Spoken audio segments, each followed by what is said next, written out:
சபையிலே முதலாவதாக தேசிய மக்கள் சக்தி அரசாங்கம் என்பிபி அரசாங்கத்துக்கு என்னுடைய வாழ்த்துக்களை நான் தெரிவிக்க விரும்புகிறேன். என்றால் வரலாற்றிலே முதலாவது முறையாக 159 ஆசனங்களை நீங்கள் எடுத்திருக்கிறீர்கள். என்னுடைய வாழ்த்துக்களை இந்த இடத்தில் நான் தெரிவித்துக் கொள்கிறேன். அதே போலதான் இலங்கை தமிழரசு கட்சியாகிய எங்களுடைய கட்சிக்கும் வடக்கு கிழக்கிலே மக்களுடைய ஆணை மீண்டும் ஒரு முறை கிடைத்திருக்கின்றது. 5 தேர்தல் மாவட்டங்களிலுமே பாராளுமன்ற பிரதிநிதித்துவம் கிடைத்திருக்கு. அதிலேயும் குறிப்பாக கிழக்கு மாகாணத்திலே அனைத்து மாவட்டங்களிலுமே எங்களுடைய கட்சிக்கு தமிழ் மக்கள் வாழும் பிரதேசங்களிலே அதிகூடிய வாக்குகள் கிடைத்து மட்டக்களப்பிலே வரலாற்று சாதனை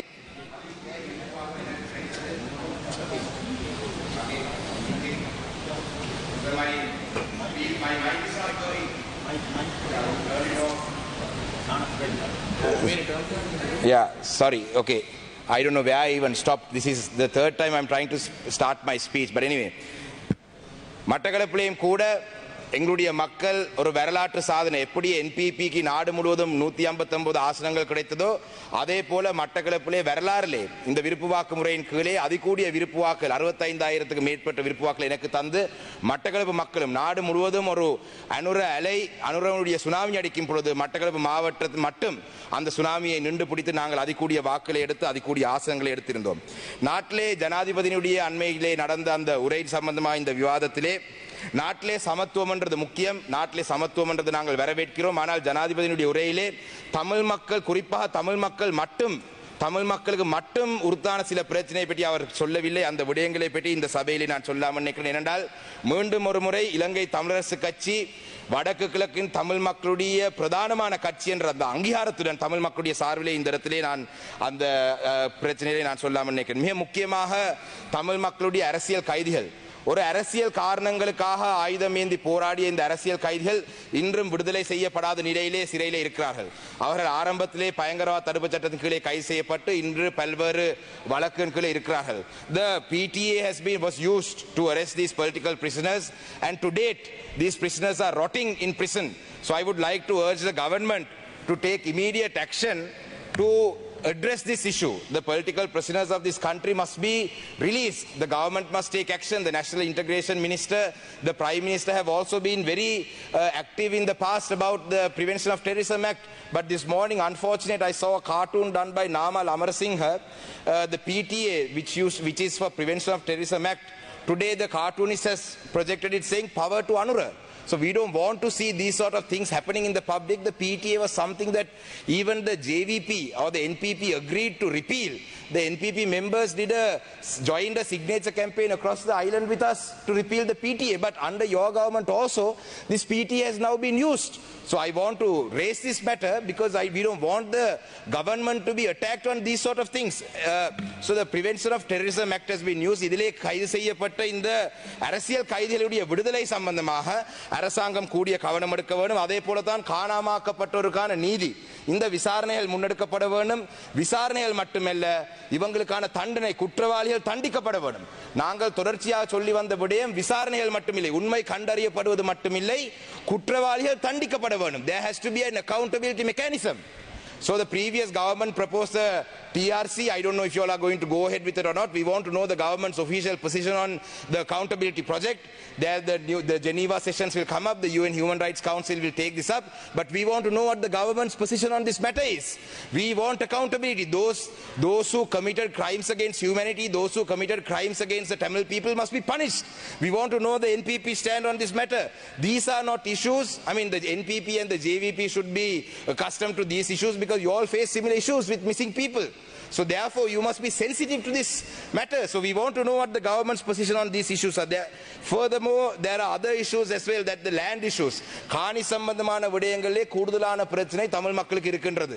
இந்த பிரச்சனை சமத்துவம் என்ற அடிப்படையில் சிங்கள மக்களுக்கு இல்லாத இந்த பிரச்சனை தமிழ் மக்களுக்கு இருக்கின்றது. மிக முக்கியமாக காணி பிரச்சனைகள் சம்பந்தமாக எங்களுடைய மேச்சத்தரையுடன் சம்பந்தப்பட்ட மகாவலி அதிகார சபையினுடைய பிரச்சனை வடக்கு கிழக்கிலே 8 மாவட்டங்களிலும் இருக்கின்றது.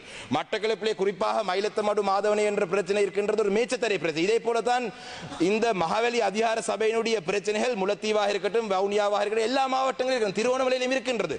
இந்த பிரச்சனைகள் தொடர்பாக அரசாங்கத்துடைய நிலப்பாடை நாங்கள் அறிய வேண்டும். அதே போலதான் தொல்பொருள் தொல்பொருள் திணைக்களத்தால் இந்த நாட்டிலே சிங்கள மக்களுக்கு எந்த அச்சுறுத்தலும் இல்லை. ஆனால் தமிழ் மக்கள் தொடர்ச்சியாக இந்த தொல்பொருள் சட்டத்தின் கீழே பாதிக்கப்பட்டார். அந்த வகையிலே குருந்தூர் மலையாக இருக்கட்டும், திரியாய் பிரதேசமாக இருக்கட்டும், வெடுக்குநாரி மலையாக இருக்கட்டும், மட்டக்களப்பிலே குசலான மலையாக இருக்கட்டும், இந்த பிரதேசங்களிலே இந்த தொல்பொருள் பிரச்சனை தொடர்பாக அரசாங்கம் தங்களுடைய நிலப்பாடை அறிவிக்க வேண்டும். அதே போல தான் ஃபாரஸ்டினுடைய பிரச்சனை 83ஆம் ஆண்டு வரைவு படத்துக்கு போறதாக கடந்த ஜனாதிபதி சொன்னார். Regarding the forest land issue, the previous government was in the position of their government was to go back to the 1983 survey plan of the Sri Lanka, the land available in Sri Lanka. If we go back to that plan, some of these forest land issues can be resolved. So we want to know the government's position on this matter. The National Integration Minister is here, so we want to know, because the forest land issue is a big problem that we face in the north and the east. I'm sure the forest land issues there in the other parts of the country as well. But this is a major problem that we face. Furthermore, there are other administrative related issues that are not existing in the majority areas. Including Kalmunai Vadaku Pradesh Salem Sambandhavana Pradesh. This is நிர்வாக ரீதியான ஒரு பிரச்சனை. இந்த பிரச்சனை தமிழ் மக்களுக்கு எதிராக பயன்படுத்தப்பட்ட ஒரு பிரச்சனை. இது அரசாங்கம் இதுக்கான தீர்வு வழங்க வேண்டும். ஏனென்றால் அரசாங்க கட்சிக்கும் தமிழ் மக்களுடைய வாக்குகள் கிடைத்திருக்கு. நீங்களும் வடக்குகளை வாக்கை எடுத்து அந்த வகையில் உங்களுடைய நிலப்பாடு இந்த விடயம் தொடர்பாக அறிய வேண்டும். அதே போல தான் about the removal of army camps, the withdrawal army camps. I would like to welcome that the government has taken action. Even the extent of the land was small. Army camp has been removed because it was not necessary. Some roadblocks have removed. We welcome that. Thank you. These are things that the previous government should have done. You know, some of the temples that were not accessible to the Tamil people, now we can access them. So we thank you. We welcome the good initiatives of the government, but we want you to take further action on these matters. There are many army camps that need to be, because they are occupying state land, they are occupying schools, they are occupying temples. So we want the government to take action, further action. While we welcome what you have already achieved, we want to encourage the government to take further steps, progressive steps towards the right direction. Finally, another most important thing is the devolution of power matter in this country. I think I would like to thank Dr. Nalinda Jayatissa. Yesterday in the cabinet meeting, he had clarified the question that I raised in the House yesterday about JVP Secretary General Tilvin Silva's statement. Dr. Nalinda Jayatissa, as the cabinet spokesperson, had clarified yesterday at a press meeting.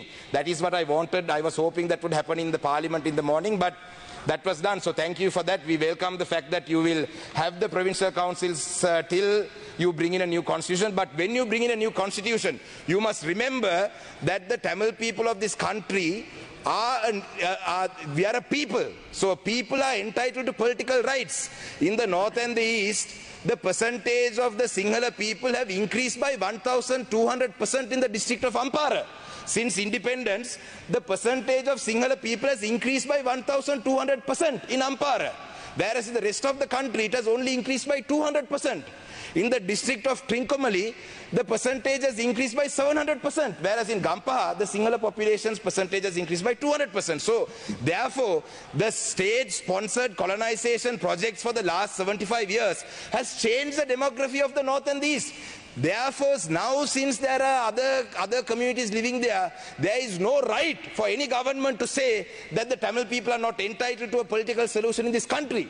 So when you do bring in the future constitution, you must remember that the Tamil people are entitled to equal political power in this country, and devolution of power must be addressed. And if you change the system to not recognize the Tamil people living as a majority in the north and the east, based on today's numbers, you will also have to face repercussions that previous governments faced. Mr. Shanakiyan Rasam Manikyam, you will have to complete your speech within 2 minutes. Thank you, Honorable Speaker. So therefore, I would like to bring this to your attention that when you do, I saw the statement that you are going to take public consultations, but in your election manifesto, you said that you are happy to take forward the constitution making process of 2015 to 19. Dr. Harini Amarasekara was now the present Prime Minister, was part of the committee that recommended, I think in 2016 May, you were part of the committee at that time that put forward recommendations. So you all agreed to some of those. So we are open for dialogue. We are not here to disrupt the government. Api me aanduwa perlannawat නැත්නම් මේ ආණ්ඩුව විනාශ කරන්නවත් මේ ආණ්ඩුව කඩා කප්පල් කිරීමවත් නෙවෙයි අපේ අරමුණ. අපේ අරමුණ ආණ්ඩුවේ හොඳ දේවල් වලට අපි සහයෝගය දෙනවා. හැබැයි අපේ ගැටලු निराකරණය කිරීමේ පිළිබඳව ආණ්ඩුවේ ප්‍රගතශීලී ඉදිරි වැඩ කටයුතු පිළිබඳව අපි ඕනකමින් බලන් ඉන්නවා කියන එකත් කියන්නේ. ඒ වගේම තමයි මේ රට තුළ ප්‍රධාන වශයෙන් කාරණා තුනක් කියන්න ඕනේ. පාස්කු ප්‍රහාරය හා සම්බන්ධව මේ ආණ්ඩුවට විශාල වගකීමක් තියෙනවා. අපි දැක්කා පිල්ලයන්ව ගෙනල්ලා ප්‍රශ්න කරා. එතනින් එහාට අත්අඩංගුවට ගැනීම ඒක ඉතින් පොලිසියේ කාරණයක් අපි කියන්නේ අත්අඩංගුවට ගන්න එක ඕගොල්ලන් කරන්නේ. හැබැයි පාස්කු ප්‍රහාරය හා සම්බන්ධ තව තොරතුරු අපි ළඟ තියෙනවා. මේ පිළිබඳව මම ආරක්ෂක ලේකම්තුමාට දැනුවත් කරලා තියෙනවා. දැන් අපේ ආරක්ෂක ඇමතුමාත් මෙතන ඉන්නවා. අපිට අවස්ථාවක් දෙන්න. අපිටත් අපි ට්‍රිපොලි ප්ලටූන් එක ගැන පාර්ලිමේන්තුව ඇතුළේ ගොඩක් දේවල් අපි කරුණු ඉදිරිපත් කර අවස්ථාවක් දෙන්න. අපි මේ කණ්ඩායම් සම්බන්ධ කරලා දෙන්න තව සාක්ෂි ගන්න පුළුවන්. මේක කරන්න. ඒ වගේම තමයි වංචා දූෂණය පිළිබඳව මම හිතන්නේ මඩ කලපේ මට ඡන්ද 65000ක් ඉතිහාසයේ වැඩිම ප්‍රමාණයක් හම්බුනේ NPP එක කිව්වා හා සමාන දේවල් අපිත් කිව්වා. දූෂණය නවත්තන්න, වංචාව නවත්තන්න.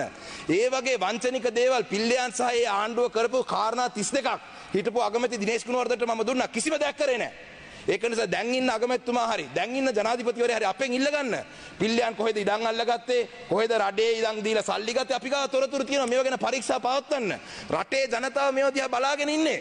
ඒක නිසා අපි කැමති නෑ මේ ආණ්ඩුවට. මොකද 159ක් වගේ ලොකු මැජොරිටි එකක් තියෙන ආණ්ඩුවක් භාවිතා කරලා අපි මේ රට ඉදිරියට ගෙනියන්න තමයි අපිත් බලන්නේ. එහෙම නැත්නම් මේ ආණ්ඩු පෙරලා අපිට බලයට එන්න උවමනාවක් නෑ. මොකද අපේ පක්ෂේ කොහොමත් බලයට එන්න පුළුවන් පක්ෂයක් නෙවෙයි. ඒක නිසා අපිත් එක්ක ඉදිරියට වැඩ කරන්න කියලා තමයි අපි මේ ඉල්ලා සිටින්නේ. ඒ වගේම තමයි බාර් පර්මිට් පිළිබඳව. උතුරු පළාතේ ඉන්න മന്ത്രിවරුන්ටත් බාර් පර්මිට් තියනවා කියලා කිව්වා. විග්නේශ්වරන් මන්ත්‍රීතුමා එලිපිට පිළිගත්තා. ඇයි ඒ ලැයිස්තුවේ ඉතුරු ටික තාම දැම්මේ නැත්තේ? අපිට කිව්වා මේ බාර් පර්මිට් ගැන මේ අපිට විස්තර තියෙනවා කියලා කිව්වා. ඒව ගැන පරීක්ෂණ පවත්වන්න. රටේ ජනතාව දැනගන්න ඕනේ බාර් පර්මිට් ගත්ත മന്ത്രിවරු කවුද කියලා. ඇයි මේ විස්තර කියන්නේ නැත්තේ? ඉතින් අපි ඉල්ලන්නේ මේ වංචා දූෂණ පිළිබඳව මේ ආණ්ඩුව ක්‍රියාව ඉදිරියට ගෙනිය අරන් යනවා නම් අපි ඒකට සහයෝගය දෙන්න කැමතියි. රටේ ජනතාවත් බලන් ඉන්නේ. මොකද පාර්ලිමේන්තු ජනාධිපතිවරයාට කලින්ම කිව්වා මේ රටේ අපිට අපේ විපක්ෂයේ ජනතාව කියලා කිව්වා. අපිට විපක්ෂයක් හැටියට ජනතාව කියලා. ඉතින් මේ රටේ ජනතාව මේ විපක්ෂයේ බවට පාරට බහින්න කලින් මේව ගැන expedite the process. You all have had a decent amount of time. Now time is අවසන් කරනවා කතානායකතුමා. ජනාධිපතිවරණය ඉවර වෙලා දැන් මාස කිහිපයක් ගිහිල්ලා තියෙන්නේ. ඉතින් ඊළඟ මාසයේ ඇතුළත හරි අපි දැන් අලුත් කියලා කියන්න හරි අලුත් තමයි. අපි සහයෝගය දෙනවා. අපි ඒනට අපි ඒ ප්‍රගතශීලී විදිහට වැඩ වෙනවා නම් අපිත් සහයෝගය දෙනවා. රටේ ජනතාවගේ සහයෝගයත් ලම්බ වෙයි. ඒ වගේම තමයි අවසන් කරනවා කතානායකතුමනි. fuel prices, electricity prices පිළිබඳව යම් යම් ප්‍රශ්න දැන් මතුවලා තියෙනවා. ඉතින් ඒව ගැනත් ඉදිරි අනාගතේ අපිට ලැබෙන වෙලාවේ අපි කතා කරමු. ඒක නිසා මේ ආණ්ඩුවටත් සුබපතමින් අපේ සහයෝගය හොඳ දේවල් වලට හැම අවස්ථාවෙම තියෙනවා කියන එකත් ප්‍රකාශ කරමින් මගේ කතාව අවසන් කරනවා. වෙලාව ලබා දුන්න කතානායකතුමාටත් මම ස්තුති කරනවා. බොහොම